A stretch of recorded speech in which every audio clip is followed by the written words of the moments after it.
You know this picture. Everyone over a certain age knows this picture. One reason so many people are still haunted by all those other pictures from Dallas 50 years ago, it's because of what's happening in this picture. The man accused of killing President Kennedy being shot and killed himself on live TV just 2 days after the president was murdered. This is Lee Harvey Oswald.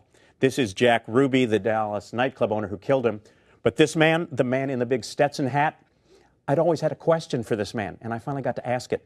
We were at a conference near Dallas, this was in 2005, when they took us to the scene of the crime, to the building where the fatal shots came from. Now it's a museum, the 6th floor museum, all about the assassination. This man, James Lavelle, was one of our speakers. He'd been a homicide detective in Dallas back in '63, and he's standing right beside Lee Oswald, handcuffed to Oswald, in fact, when it happened. He told us all about that morning, but he never got near the question I'd always had. So I went up to him afterward to ask him myself. Besides, it wasn't something you'd want to ask in public. I apologized my way into it. With all due respect, sir, and I haven't worked in law enforcement, and I've never had a gun pointed toward me. But something I'd always wondered about, I said, and maybe he could, if he was supposed to be protecting Lee Harvey Oswald, why was he backing away when the shot was fired? I wasn't trying to criticize. I mean, Clint Eastwood diving into the line of fire, that only happens in movies. But still, there's the picture. And suddenly his hand was gripping the waistband of my pants, pulling me right next to him.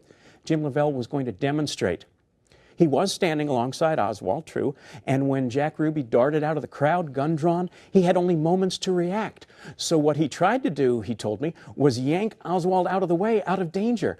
But they were so close together, he and Oswald, that he didn't have any leverage. All he could do was turn him a bit.